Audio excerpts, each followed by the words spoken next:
अंशिका परी परी राज्यर सबुठु सुंदर आउ दुष्ट परी थिला। सबु तार सुंदरता को नहीं ताको प्रशंसा करुथिले, पुणी तार छोट छोट दुष्टामी को नहीं ता उपरे चिड़चिड़ हे जाउथिले। को कुकुरर लांजरे केतेबेले बाण खंजी देलानी तो को बिलेईर बेकरे केतेबेले पथर बांधी देलानी। ए सबु तार प्रिय काम थिला।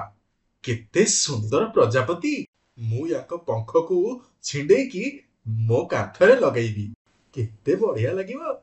से प्रजापति मानक पछरे गोड़ेइबाकू लागिला। आउ तांको गोड़ेई गोड़ेई से जाई जंगल भितरे पहुंची गला। हठात तार पंख गुड़िक को कंटा बुदारे अटकी गला। से जेते जेते निजकू मुकुळेइबाकू चेष्टा करुथिला सेते सेते ता पंख गुड़िक छिड़ी जिबाकू लागुथिला। ठीक सेतिकी बेले महुमाछीर गोटे दल ता पाखरे आसी उड़ीबाकू लागिले। अरे कि मते बंचाओ, ए महुमाछी माननकू एठू घौड़ेई दियो, एमाने मते कामुड़ी पकेइबे। किंतु ता कथा सुनिबा पई सेठी केही नथिले। एबे मु कोन करिबी, काहाकू साहाय्य मागिबी। ठीक सेतिकी बेले प्रजापति मानकर गोटे दल आसिला आउ तार शरीरर सब जगारे बसी पड़िला। महुमाछी किछि समय पर्यंत सेठी बुलिले आउ तापरे चली गले। सेमाने पळई जिबा परे से परीटी किछि समय परे निजकू से कंटारू मुकुळेई नेला आउ बाहरकू चली आसिला। तापरे टिके भाव प्रवण ही कहिला, प्रिय प्रजापति माने, तमे माने जदि नथांत ताहले ये महुमाछी माने मते कामुड़ी पकेई थांते। आजि परठारु मु केबे भी तम पंख को छिंडेइबिनी। आजि परठारु तमे समस्ते मो सांग। प्रजापति मानक दल आसी पुणी थरे ता ऊपर बसी पड़िले। आजि मते अनुभव होउची कि तमे माने केते भलो। मु सबु बेले तुम माननकू खेळना बोली भाबिली, किंतु प्रकृत रे तमे माने जियंता जीव। आउ ए कथार अनुभव मते आजि हेला। ता आखिरु अनतापर लुह बहु थाए। किछि प्रजापति माने ता गालो ऊपर बसी जाइथिले, सते जेमिति ता लुह पोछि दउचंती। अंशिका परी निज घर को चली जाए। ठीक सेतिकी बेले ताको सामनारु रीता परी आसीबार देखा जाए। अंशिका, तमे एते चिंतित कहीं देखा जाउच? सब किछि ठीक अछि तो? हां, आजिटु मु एया स्थिर करछि जे मु आउ केबे भी दुष्टामी करिबिनी। अरे बा, एते बड़ परिवर्तन ता पुणी केमिति? अंशिका परी सब कथा कही सुनैला।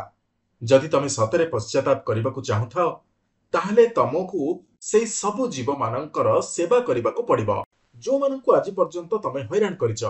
तांको आखिर लुह तम उपरे निश्चय पड़िबो। एबे मु कोन करिबी? ए कथा तो केवल रानी परी छड़ा आउ केही कहि परिबेनी। अंशिका परी से दिन जाक बहुत दुखित रहिला आउ चिंतित मध्य रहिला। राति हेबा क्षणी से रानी परी पाखकू गला आउ निजर दुख बखाणिला। तमकू जदि सतरे पश्चाताप करिबार अछि तेबे पृथ्वी को चली जाओ आउ सेठी जाई देख पंगु लोक माननकू सेमाने केमिति निजर कर्मर फल पई कष्ट भोगुचंती। ठीक अछि, मु पृथ्वी को जीवी, किंतु सेमिति करिले कोन मो पाप क्षय हे परिबो? क्षय तो हबो नाही, किंतु तुम पश्चाताप सरी जीव। अंशिका परी ता पर दिन ही पृथ्वी को चली गला। पृथ्वी को जाई से गोटे मंदिर पाखरे देखिला गोटे बुढ़ी स्त्री लोक जे कि अंधुणी थिला। से मंदिर बाहरे बसिथिला आउ लोक माने ता पाखकू आसी चदर साड़ी आउरी एमिति केते जिंस साहाय्य पई दउथिले। अंशिका परी भी ता पाखकू चली गला। जेतबेले भीड़ कमी गला सेतबेले से पचारिला, एते सब जिंस आपण कोन करिवे? कारण आपण तो देखि भी पारु नाहंती। तो जानिबाकू चाहूछु मु एते जिंस सब कोन करिवी? सेति पई तते मो सांगरे जीबाकू पड़िबा। हां हां, मु निश्चय जीवी।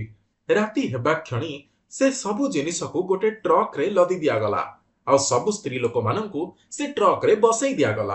अंशिका परी को भी सेही गाड़ी रे बसिया पई कुहा गला। आमे डाक्तरखाना गुडी करे एई सबु जिनिस नै बांटी दउ। जो माने रोग रे पड़ी बेसहारा हई जानती आउ तांको पाखरे केही नथांती, किंतु दान देवा लोक तो डाक्तरखाना को जाई सीधा सीधा देई परिबे। तेबे आपण माने काहेकि जाउचंती? लागुची तमकू सबु कथा कहिबाकू पड़िबा। आउ सुन, मु बहुत धनी थिली आउ मो पाखरे सबु जिनिस थिला, किंतु सेतबेले मु सामना लोक माननकू पचारु नथिली। थरे गोटे दुर्घटना रे मो स्वामींकर मृत्यु हे गला आउ मोर आखि भी चली गला।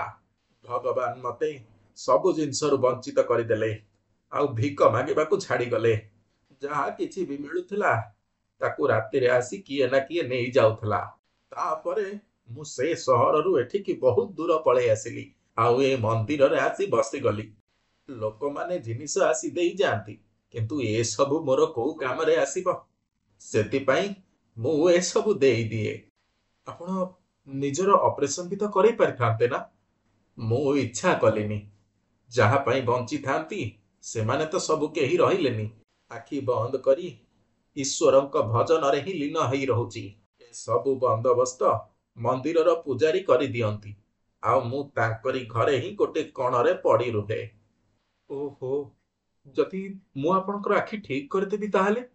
ଆଖି ଯଦି ଭଲ ହେଇଯାଏ ତାହେଲେ ମୁଁ ଡାକ୍ତରଖାନାରେ ରହି ସାରା ଜୀବନ ଲୋକମାନଙ୍କ ସେବା କରିବି। ଅଂଶିକା ପରି ନିଜର କୁହୁକ ବାଡ଼ିକୁ ଜୋରରେ ହଲେଇଲା ଆଉ ସେ ସ୍ତ୍ରୀ ଲୋକର ଦୃଷ୍ଟି ଶକ୍ତି ପୁନର୍ବାର ଫେରି ଆସିଲା। ତମେ କିଏ? ଅଂଶିକା ପରି ନିଜ ବିଷୟରେ ସବୁ କିଛି କହିଲା। ଚାଲନ୍ତୁ, ମୁଁ ଆଜି ଆପଣଙ୍କୁ ଆପଣଙ୍କର ହଜି ଯାଇଥିବା ସମ୍ମାନକୁ ବି ଫେରେଇ ଦେବି। ଦୁଇ ଜଣ ଯାକ ପୁଣି ଥରେ ସେଇ ଜାଗାରେ ଯାଇ ପହଞ୍ଚିଲେ ଆଉ ସେ ସ୍ତ୍ରୀ ଲୋକ ସବୁ କିଛି ପୁଣି ଥରେ ଫେରି ପାଇଲା। ତମେ ମତେ ମୋର ହଜି ଯାଇଥିବା ସମ୍ମାନକୁ ଫେରେଇ ଦେଲ। ମୁଁ ତମକୁ ନିଜ ଝିଅ ପରି କରି ନିଜ ପାଖରେ ରଖିବାକୁ ଚାହେଁ। ମତେ ଯେକୌଣସି ଉପାୟରେ ପରୀ ରାଜ୍ୟକୁ ଯିବାକୁ ପଡ଼ିବ। ମୁଁ ଆପଣଙ୍କୁ ଦେଖା କରିବାକୁ ନିଶ୍ଚୟ ଆସିବି। ଅଂଶିକା ପରି ପୁଣି ଫେରି ଆସିବ ବୋଲି ଶପଥ କରି ଚାଲିଗଲା। ତାର ପଶ୍ଚାତାପ ପୂରଣ ହେଇଯାଇଥିଲା।